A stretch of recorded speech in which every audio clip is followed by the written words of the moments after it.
What's up, YouTube? Welcome back to the JDW Sports Talk Show, where every fan is welcome. We're here ready to rock and roll for our Week 3 weekly picks. I'm excited. There's a lot of good matchups. I think there are a lot more easier matchups to predict than there was in the last 2 weeks. But it is Week 3 that usually hits you. You know, you start to think you get an understanding of some of these teams, and then all of a sudden an upset happens here, and all of a sudden this happens. You're like, yeah, that wasn't supposed to happen. But that's why we're going to go through. I'm going to give you my insights on every matchup this weekend for Sunday and Monday night. We have a doubleheader on Monday Night Football. It's awesome because, you know, you get out of school, you get out of work, and you have a doubleheader, more football, and you're like, yeah, baby, let's go. All right. But the Thursday Night Football game will not be in this one because that is a premiere on its own for tonight. Check it out if you're watching it before. First matchup of the weekend, we have the Tennessee Titans traveling to Cleveland to face on the Browns. So the Browns are going to look on the other end, and they're going to look at Derrick Henry, and they're going to be like, and they're going to know how it feels to play against a running back like that and not have your own. Derrick Henry's going to show them that. Henry's going to have a great day in the ground. They're going to get the play action going. Tannehill and these weapons, you know, DeAndre Hopkins, Treylon Burks. These guys are going to be able to do just enough. Even Chig. I think Chig is a very good tight end. He can break out. Maybe not this game, but I will say the Browns do have an elite defense. The Titans are no stranger to playing some good defenses so far. I mean, the Chargers defense isn't very impressive, but the Saints defense is very good. And I think the Saints and the Browns defense is a bit similar in a few ways. But I think the Tennessee Titans win this one. Now, the Browns don't have Nick Chubb, and I think it's going to be hard to get that offense going. Teams aren't, the Titans aren't going to have to worry about the run as much. They're one of the best teams against the run in the NFL. They're going to be able to focus on the passing game. Maybe, we'll see how Deshaun looks. If Deshaun can continue to shake the rust off and take that next step back to where he was prior to all the crazy stuff that happened, I can see the Browns winning it. But until I see it happen, I'm taking the Titans in this matchup. Titans, maybe Ryan Tannehill turns the ball over a couple times, but I think this Titans defense is going to get a couple of turnovers. Now, the Browns and Titans, Kareem Hunt. They do have Jerome Ford who looked good. But they're no Nick Chubb. And I say that this Titans defense has a very good day. This Browns offense struggles to get anything going. And the Tennessee Titans come out with the win, getting Derrick Henry going, getting a little bit of the play action going. So, Tennessee Titans over the Cleveland Browns, 17-3. Next matchup, the Atlanta Falcons and the Detroit Lions. So, the Falcons are pretty healthy right now. And so far, it looks like the Falcons are a quarterback away. That's how good that roster is. The offensive line is enough. Caleb McGarry is going to really struggle against Aiden Hutchinson. He struggled against Brian Burns in the week 1. And I don't see why he wouldn't struggle against Aiden Hutchinson. Hutch will probably have a day on him. Hutch will probably do good on the inside. But I will say the Falcons' offensive line is good enough. You have weapons. You have Drake London. Matt Collins is consistent. Kyle Pitts. You have an incredible running back room in Bijan Robinson, Tyler Algier, probably the best running back room in the NFL. One of the best, if not the best. Can't think of another running back room on top of my head that's better. And, the Lions are a good football team. But they struggle on offense or on defense. And we saw that last week when they played a Seahawks team. Now, they did do very good against the Chiefs in week 1. But they shouldn't have won that game. And there were a lot of drop passes by the Chiefs defense. Now, I did win it, so they win it. You can't take it away from them. But the Atlanta Falcons, they have a very good football team overall. Very good defense. They're going to get pressure on them. They're going to get pressure on Jared Goff. I'm not sure how Taylor Decker is doing. I think he suffered a serious injury. Either way, he's not going to be 100%. That's a big loss. They did move Rashawn Slater over there. Not Slater. Because Slater is on the Chargers. Sewell. I believe they moved Sewell over to the left side. But I think this Falcons offense, I think we're going to see what Desmond Ridder can do. I'm not sold on Ridder yet. And I know I just said I'm not picking the Browns because I don't know about Deshaun yet. But I think this Browns defense is going to play really well against the Lions. And especially if Amon-Ra is out. Even if he's in, I think the Falcons could win this one. Now, the Falcons do like to run some man coverage.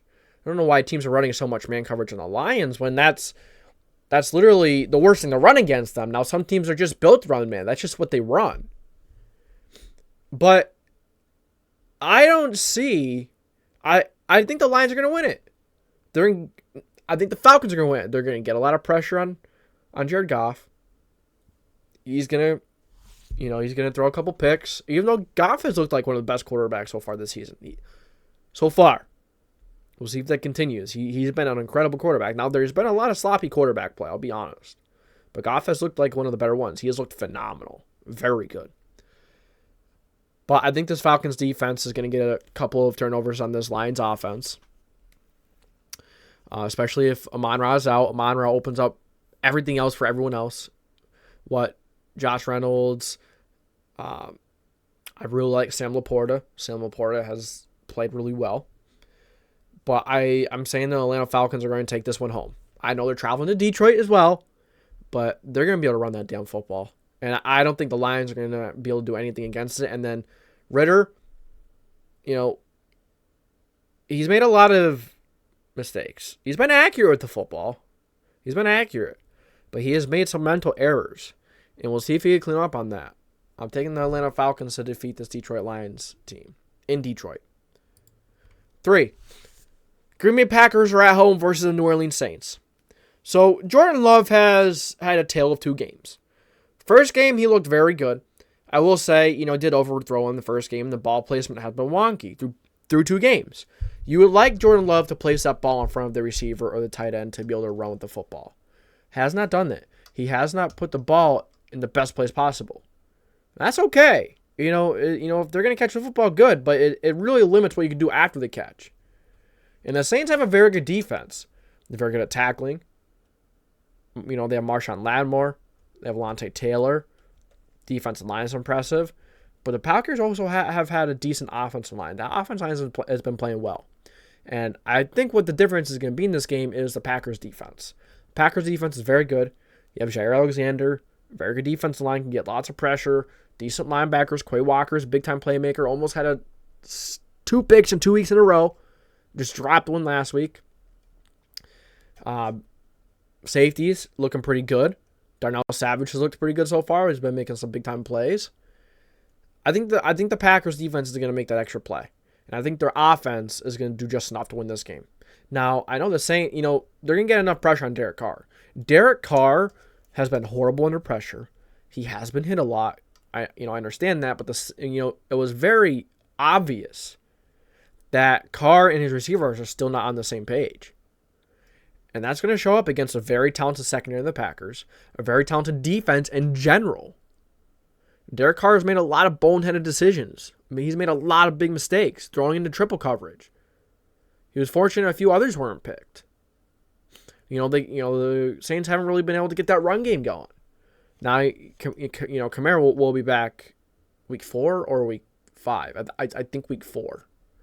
So you're without Kamara for another week or 2. And without Kamara in this game, they're not going to be able to get the run game going. Javonte Williams, I know he struggled with some kind of injury. So you're going to have Tony Jones, Ronald Jones, if you don't know, but I'm taking the Green Bay Packers. I think that Packers defense is going to give Derek Carr and that Saints offense some fits. Packers 2016. Miami Dolphins at home in Hard Rock Stadium versus the Denver Broncos. So I can see the Broncos putting up some points in this one, especially the way they've been starting the games. Russell Wilson has been fantastic on the script. Off the script, horrible. Second half, abysmal. Horrible. It's been that bad. The Commanders whooped their butts in that second half. They were up 21-0, 20-0, or 20-3. Point is, they were up 3 scores. A lot of people were complaining about the PI at the end of the game. Dude, they were up 21 points. I don't want to hear about the PI at the end of the game for the 2-point conversion. You were up 21 points. There's no reason why you should have been in that position anyways. You were down 10 points at one time. Well, more than one possession. I don't remember if it was 10 points, but it was more than one possession. It might have been 8 points. I think it was 8 points, actually. I don't remember. I don't remember. But regardless, they shouldn't have been in that position at the end. But the Dolphins, man, at home, Tua might not have Jalen Waddle. I think he's dealing with a concussion. I think he's in the concussion protocol, and we'll see if he plays. He did play Sunday night, so it's a little less time. Not a lot more time, but it's a little less time. But I think that this Dolphins team is just too talented on offense. They're going to get enough done on defense. Russell Wilson off the script after the first, quarter or two. They just can't get anything done. And if you can't get anything done in the second half, unless you're up 3 or 4 possessions, which 2 or 3 possessions, I don't see the Broncos winning this one. If they're up 2 or 3 possessions, if they could get up quick and start just grounding and pounding that ball and running the clock, then maybe. But I don't see the Denver Broncos winning this weekend in Hard Rock Stadium. Next matchup we have the Minnesota Vikings at home versus the Los Angeles Chargers. So I would argue neither of these teams should be 0-2. While the Vikings have had a big turnover issue that has absolutely killed them. They have to stop turning the football over.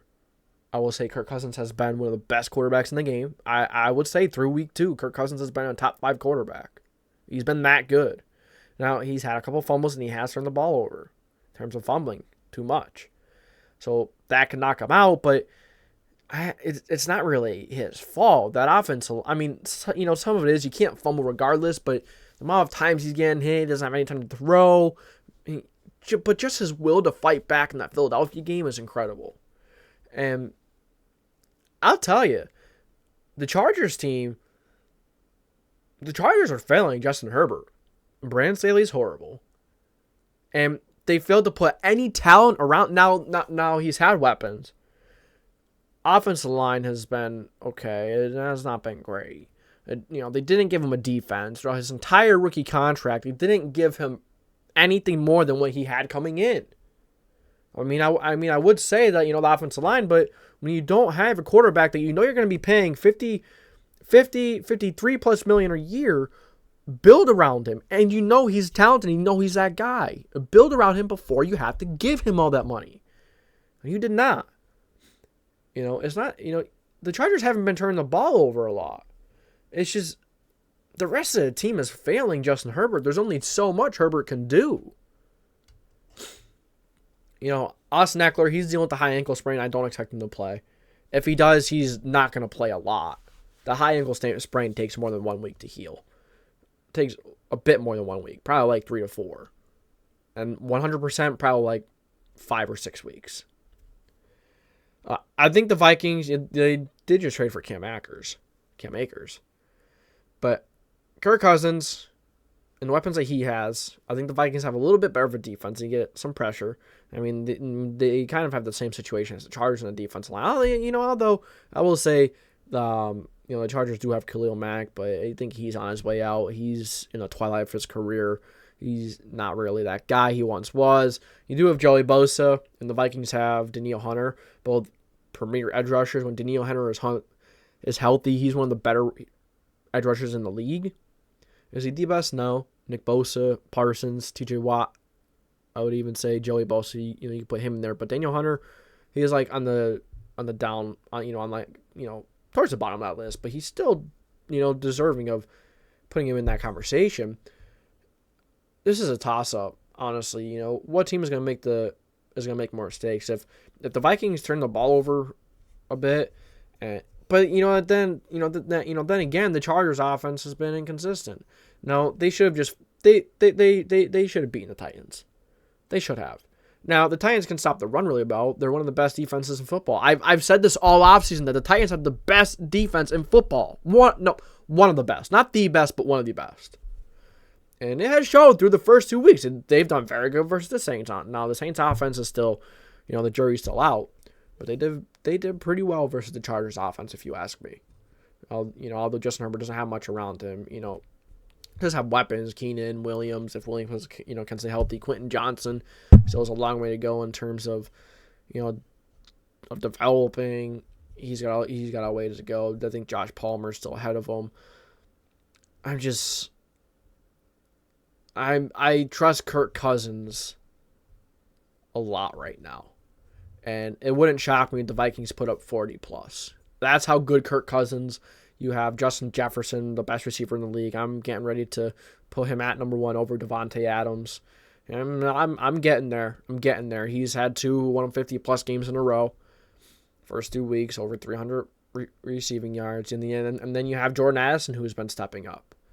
I think the Minnesota Vikings are really going to take this one home. Now, I can absolutely see a scenario where the Chargers win this one if the Vikings continue to fumble the football, which they're due. They only fumbled last Thursday.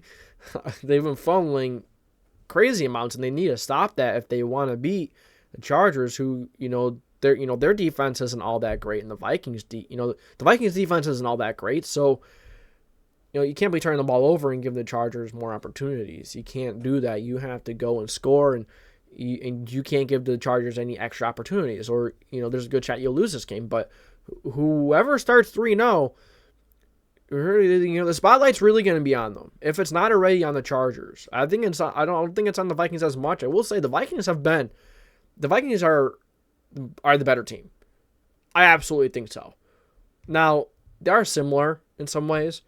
The Vikings offensive line is beat up really bad, but Minnesota, Kirk Cousins, I'm taking the Vikings in this one. And if the Chargers drop to 0-3, Brandon Staley is going to be really on that hot seat big time. Really going to be looking at him even more. And I think Chargers fans have been right, and everyone's been right who said Brandon Staley hasn't been good. I agree. I've agreed for a while now. Brandon Staley is not the guy. All right. New England Patriots and the New York Jets, an AFC East matchup. So the Jets without Aaron. So this may be an upset pick. The Patriots have looked really good. They kept it close against the Dolphins. Now I think this Jets defense is gonna really show us why that Jets defense is what it is. It's a very good defense. The Patriots want to run that football, and the Jets are very good at stopping the football. Now, you have Ramondre Stevenson, the offensive line is decent, but it's going to be difficult to run against that Jets front, that Jets defense, and it's going to make it one-dimensional, which is going to allow this Jets defensive line to tee off on Mac Jones, and it's going to be difficult to get the ball out quick. And it's going to be difficult to get the ball out and not be under pressure and make all those throws. Now, he did do very good against Philly. So maybe that's what he's got going for him. He's been very good under pressure against Philly. He was under pressure a little bit in the Miami game, and now you're playing a very good defensive line once again. Now, you did not even play Jalen Phillips, but sometimes I look at this and I'm like, maybe I should have picked the Patriots, but I think that Jets offense is going to do enough. That Patriots run defense has not been very good. And granted, they played 2 very good rushing offenses. The Dolphins don't really rush the ball like that. Raheem Mostert have himself quite the game.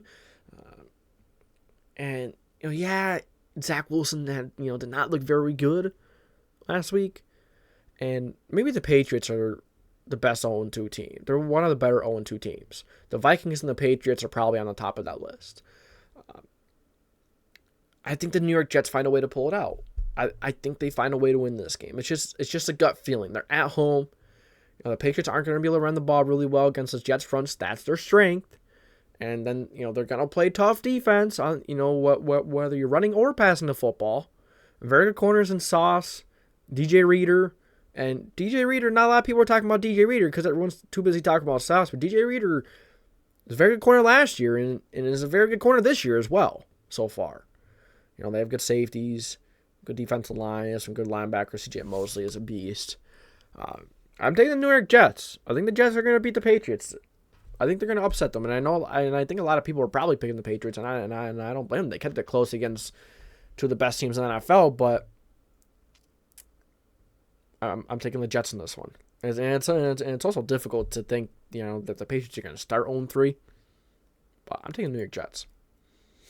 This is my upset of the week. Take a second, soak it in. That's right. I am taking the Washington Commanders over the Buffalo Bills. Now, this is why. That Bills offensive line and defensive line both aren't great. And if you can't protect your quarterback and you can't get after the other quarterback, you're typically going to lose. You're typically going to lose football games. Now, you have Josh Allen. That kind of cancels out a little bit just because you have Josh Allen, how good he is. But that Washington front is impressive. And that Bills offensive line is not great. They're going to have Josh Allen under pressure all day long like the Jets did. They're going to cover down the field just as much as they need to. They're going to get a couple turnovers. When you get Josh Allen flustered, other than Max Crosby, the Raiders don't really have much on the defensive line. That's really it for the Raiders. It's the Max Crosby show. And on the other side for the Bills is a Josh Allen, Stephon Diggs show. Who's going to step up? The Commanders have a good defense. They have a good defense. They have one of the better young quarterbacks in the NFL right now, Sam Howell. He has been very good. Quietly, Sam Howell has been very good. And I see the Commanders getting a couple takeaways, running that darn football, and coming out with the upset at home against the Buffalo Bills. Like I said, once Josh Allen gets flustered, once he's out of focus, he just can't regain focus. He just continues to play bad the entire game. So if they start good and Josh Allen looks good, I can really see the Bills putting a beating on the Commanders. And the Commanders haven't really had a test like this, though. They've played the Broncos and the Cardinals. Now they're playing Josh Allen. That's a whole different ballgame. But this Commanders front is going to get a lot of pressure on Allen. I'm taking the Commanders to upset the Bills. Next matchup, you have the Jacksonville Jaguars facing off the Houston Texans. Now, there's no reason why the Jaguars, Trevor Lawrence, in this passing game can't get on the right foot versus this Texans defense. Now, the Texans, I do think they have talent in that defense, and they have a good coach, coaching them. But I think Trevor Lawrence in this offense gets going a little bit this week. They struggled the first 2 weeks. Granted, they did put up 31 points versus the Colts, but they definitely had stretches where they struggled against the Colts. Definitely did not do very good versus the Chiefs, which that Chiefs defense has been looking elite the first 2 weeks. That defense has been incredible. You face one of the more high-powered offenses in Detroit, and then you play a very good offense with a ton of weapons, another high-powered offense against Jacksonville. I believe it was in Jacksonville, too. The Jaguars cannot do much. They have been driving. They were driving down the field a couple of times in that game. There's a couple of times where that Jaguars offense was just going down the field and it was so impressive. But when you got to the red zone, you couldn't do anything. And that's where they've been struggling. They've been struggling to win in the red zone. Now, you're playing in Houston Texans defense that I think is an inconsistent defense, but when they're good, they're really good. But they're playing with some really good weapons. Calvin Ridley, Evan Ingram, Christian Kirk, Travis Etienne. The Jaguars are going to be able to control this game on the ground. Whether Trevor Lawrence has a great day or not, I think he'll do more than enough. Travis Etienne and the Jaguars run game will be fine. And I will say, CJ Stroud has looked really good the first 2 weeks. I think he's looked like the best rookie quarterback. Now, if Anthony Richardson going to go out and Richardson played, the entirety of the Texans game, and he continued to have the game he was, I would say AR has. But CJ Stroud has been the best rookie quarterback so far in the first 2 weeks. And he had a really good game against the Colts. He was down 31-10. Didn't blink. He led that Houston Texans team to some momentum in that second half and tried his best to come back. He did what he could. He was under pressure quite a bit. He was sacked 6 times. And he was still making great throws under pressure. He still looked really good. Stroud has really impressed me. Really impressed with CJ Stroud. It's not going to be enough to beat the Jaguars. The Texans aren't going to be able to run the ball against the Jaguars. They're just not going to be. And that is why I think the Jaguars take this one. I think it's going to be closer than people think. So I'm taking the Jaguars over the Texans. 27-24. Next up, we have the Baltimore Ravens over the Indianapolis Colts. I only have the Colts scoring 13 points. Whether Richardson plays or not, if Minshew plays or if Richardson plays, I still see 13 points being, likely. That Ravens defense is great. They're really good against the run. They're really good. They have some playmakers in the secondary. Watch out for Rocky Sin. Seems like whenever we play former Colts, they make big-time plays against us. Examples, Denico Autry in the Titans, he's always making big plays against the Colts. You had Rocky Sin with the Raiders last year. It seemed like he had a good game against the Colts. And now he's with the Ravens and playing the Colts again. It seems like, these former players have a little extra fire in them. And, maybe Rocky Sin has a good game on the other side of Marlon Humphrey. Humphreys is going to be on Pittman all game long. I think Pittman has proven a lot. I think he did fumble last week. Pittman, don't make this a habit again. Don't make it a habit again of fumbling. Please. But this Ravens team is just flat out the better football team. They have, maybe the Colts can get some serious pressure on Lamar. But how are they going to do against Lamar who's just running around like crazy? It could be a long day. And then you have Zay Flowers, rookie standout. He's been incredible. Against the secondary, very inexperienced, very young. This Colts defense can be good some weeks, and other weeks it seems like it's going to be very bad. And I think this is going to be one of the weeks where it's going to be pretty bad. And I have, for those reasons, I have the Baltimore Ravens beating the Colts 27-13. Is more than 10 points, is quite a bit of a difference. But I believe the Baltimore Ravens are just they're just the better football team. They're at home.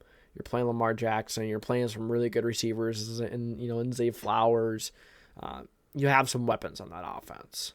And it's going to be difficult for this Colts defense to get some stops against the Ravens. Now, if the Colts, can get up fast, if they can get up on the Ravens fast and find a way to get it done, maybe they could. And, Shane Steichen is a very good head coach, so maybe that's a big factor in this game being closer than I think. But ultimately, you look at the players, you look at the talent, you look at the matchups. The Ravens are the better football team.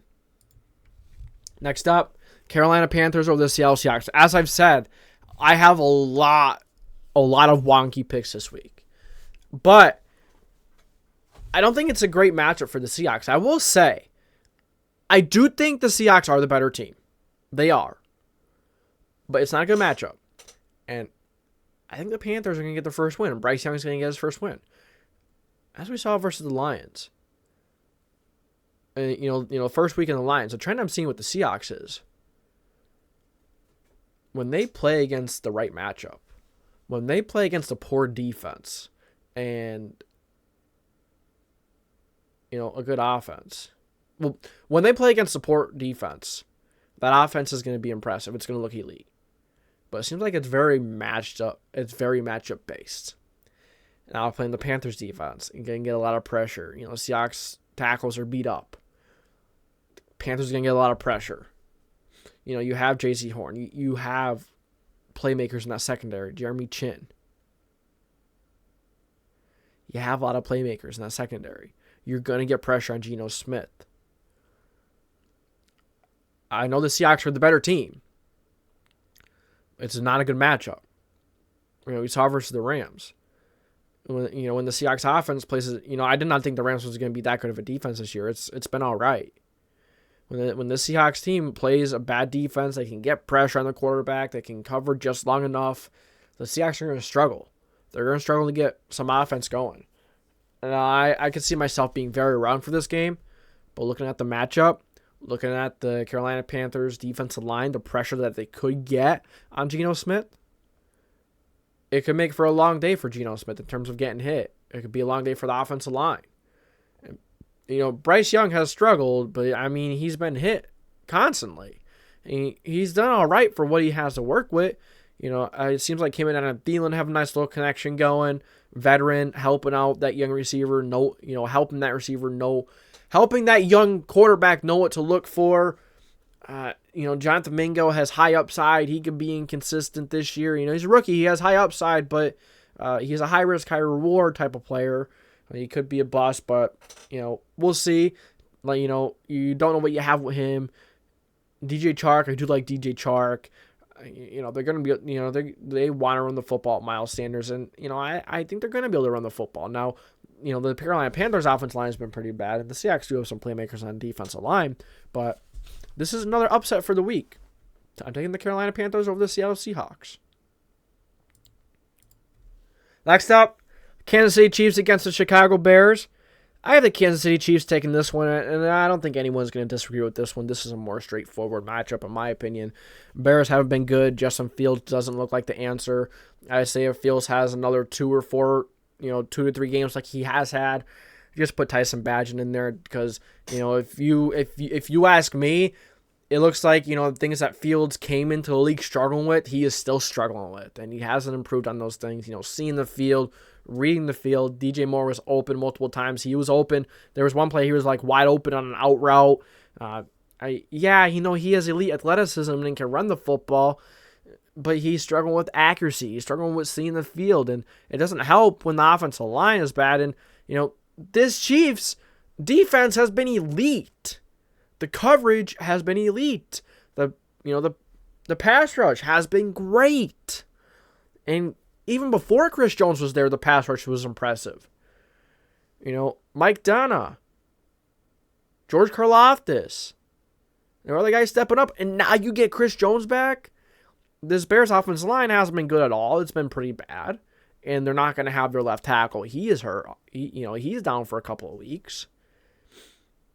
Defense has not looked good.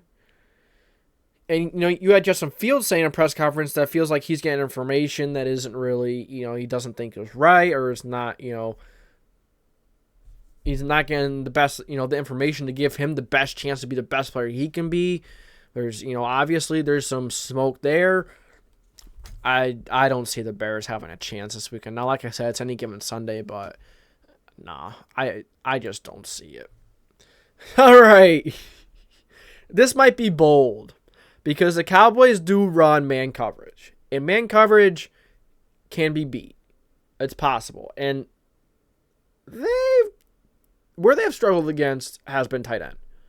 Zach Ertz and Trey McBride. No, Trey McBride isn't the Falcons, is he? Yeah, I think he is, yeah. But you have Zach Ertz, who is a lead guy.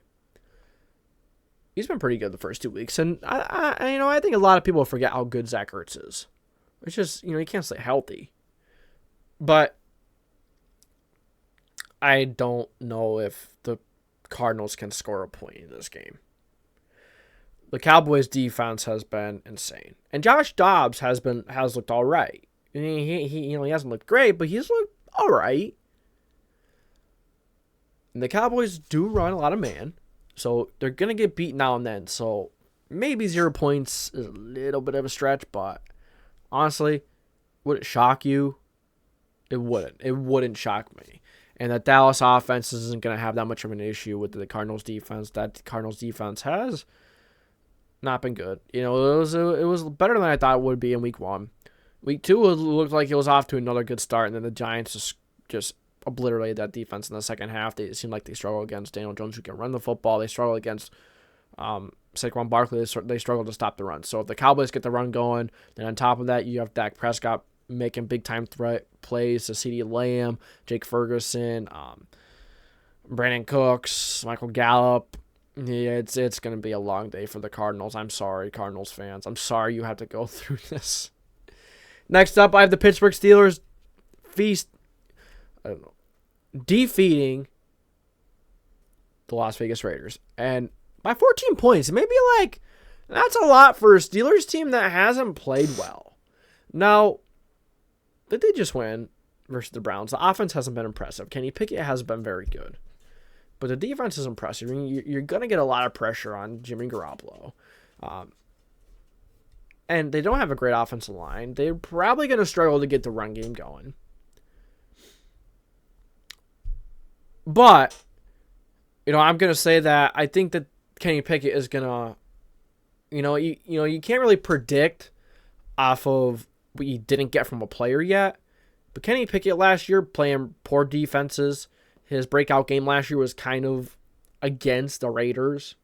He had a really good matchup against the Raiders, really good game. And now, I think he could do it again. I think he's going to do it again. Now, It is a stinky Sunday night matchup, in my opinion. But this could be the game that Kenny Pickett comes out and he shows a lot of people that he can be very good. That he can be very good against weaker defenses. I think it's a matchup thing for Kenny Pickett. And as long with protecting him and giving him time.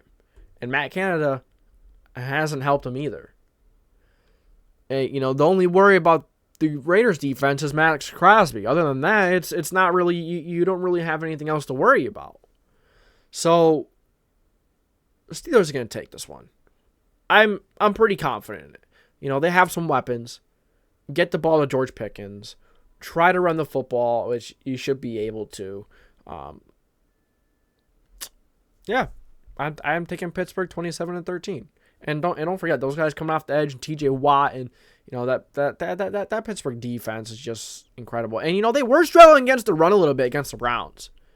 And you're playing another very good running back in Josh Jacobs, but the Raiders' offensive line is nowhere close to what the Browns have. Next up, the Philadelphia Eagles and the Tampa Bay Buccaneers. As you see, I have the Buccaneers with the upset. Like I said earlier on the video, I have a lot of surprises and a lot of upsets. Now, do I think the Buccaneers are better than the Eagles? No. So why am I having them beating the Eagles? I think the matchup is favorable. They have a pretty good matchup. So the Bucs aren't going to be able to run against the Eagles. We know that. No one can run against the Eagles. But I will say Darius Slay, struggled in week 1 versus Kendrick Bourne. He is aggressive and he's going to get beat sometimes. And now this week you're going to play Mike Evans and Chris Godwin. And James Bradbury, if he comes back. James Bradbury didn't look good in week 1. He's very scheme dependent. You want him in zone coverage, not man. It's not that I think the Bucs are better. I'm seeing this as one of those, as a trap game in a way. Does it really make sense as a trap game? The issue with the Eagles has been they've struggled to pass the football.